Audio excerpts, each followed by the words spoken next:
दोस्तों, बिहार में चुनाव आ चुका है। एक घटना आपसे शेयर करना चाहता हूँ। अभी 2 दिन पहले एक दलित नेता मीडिया में प्रेस कॉन्फ्रेंस करता है या मीडिया में अपनी बात शेयर करता है कि वह राजद का, राष्ट्रीय जनता दल यानी लालू की पार्टी का कार्यकर्ता रहा है। बहुत ही उच्च पद पे कार्यरत था वो, लेकिन जब टिकट मांगने गया तो तेजस्वी यादव ने उसका 50 लाख रुपए की डिमांड कर दी चंदा के रूप में। जैसे ही वो बोला कि हम देने में असमर्थ हैं, हम नहीं दे सकते हैं, तो उसको जातिवादी गाली देकर वहां से उसको भगा दिया। यह उसी का कथन है, उसकी वीडियो सोशल मीडिया पर आप लोग देख सकते हैं। हम अपनी तरफ से कुछ भी मिलावट नहीं कर रहे हैं। कहने का मतलब है, और वो दलित था और कल उसकी मौत हो जाती है। वो भी एक गोली से नहीं, कई गोलियां लगी हुई है, उसको गोलियों से भुना गया है, उसका मर्डर किया गया है। मैं उन लोगों को कहना चाहता हूं, दलित के ठेकेदारों को, धर्म के ठेकेदारों को, कांग्रेस पार्टी को, भीम आर्मी को, कि जाओ बिहार, खुला मौका है, बिहार में चुनाव भी है। दलित के इतने हितैषी हो तो जाके उस लड़के को न्याय दिलाओ, उस कार्यकर्ता को न्याय दिलाओ। वो भी तुम्हारी तरह नेता ही था। क्या पता चंद्रशेखर रावण आज जो जिहादी तुमको यूज कर रहे हैं, जैसे ही उनका काम हो गया तो तुमको छोड़ देंगे, तुमको मारेंगे नहीं, इसकी कोई गारंटी है? इसीलिए जाके आप दलितों का यदि सही में आवाज़ उठाने वाले हैं तो आप जाइए, लेकिन आप जाएंगे नहीं। क्यों नहीं जाएंगे? क्योंकि आपका मेन मोटो दलितों का उत्थान करना नहीं है, मेन मोटो दलितों का उद्धार करना नहीं है, मेन मोटो दलितों की तरक्की नहीं है। आपका मेन मोटो है कि दलित आपको अपना भगवान समझ ले।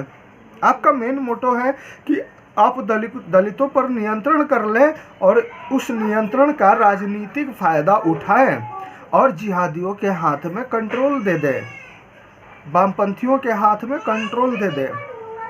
तो इसीलिए अभी हाथरस वाले कांड में भी हमने देखा था कि कुछ और ही कहानी सामने आई। अंत में प्रेम प्रसंग का मामला निकला। लड़की वीडियो में कह रही है कि हमारी हत्या संदीप ने की, लेकिन संदीप उसका भाई का भी नाम है, उसके प्रेमी का भी नाम है। प्रेमी तो उसको मारेगा नहीं, भाई पे संभावना ज़्यादा है। क्यों संभावना ज़्यादा है? क्योंकि नाली को लेके दोनों परिवारों में पहले से ही खटास था, पहले से ही लड़ाई थी, और इनके प्रेम प्रसंग को पहले से ही परिवार जानता था और लड़की को कई बार चेतावनी भी दी थी। अंत में उसको भाई को समझ में आता होगा कि भाई ये कंट्रोल में नहीं है, तो उसकी हत्या कर दी। बात यहाँ गौर करने वाली है कि बिना मतलब के दलित और सवर्ण मुद्दा बनाया गया। ये धर्म के ठेकेदार कांग्रेस पार्टी, ये दलितों के ठेकेदार चंद्रशेखर रावण और कुछ मीडिया भी ठेकेदारी कर रही है। इनके प्रोपेगेंडा को आप लोग समझें। सबसे निवेदन है कि आप लोग थोड़ा सा सोशल मीडिया पर सर्च कर रहे हैं तो थोड़ा कांग्रेस का इतिहास भी सर्च कर लीजिए, चंद्रशेखर रावण का इतिहास भी सर्च कर लीजिए कि आज तक इसने कितने समाज सुधार के काम किए। चंद्रशेखर रावण के मुंह से एक ही आवाज़ निकलती है कि देश को आग लगा दूंगा। देश को आग लगाने वाला ये चंद्रशेखर रावण कभी ये स्टडी करने की कोशिश नहीं की, कभी ये समझने की कोशिश नहीं की कि देश को बनाने में कितने लोगों ने कितनी कुर्बानियां दी, कितने बलिदान हो गए और कितने बलिदान होने के लिए अभी तैयार हैं। इसीलिए यदि ये सीरियसली किसी ने बात को ले लिया तो इसका अंजाम बहुत बुरा होगा। इसीलिए सभी से निवेदन है कि स्मार्ट बनने की कोशिश करें, ओपन माइंडेड बने। और दलित और सवर्ण अब कुछ नहीं चल रहा है, अब एक ही मंत्र है, अखंड भारत, अखंड हिंदू, अखंड सनातन। इसीलिए सबसे निवेदन है कि आपसी भाईचारा बनाएं। सबसे निवेदन है कि एक दूसरे के साथ मिलजुल कर रहें, एक दूसरे के भावनाओं का सम्मान करें, ख्याल रखें। जय हिंद, वंदे मातरम।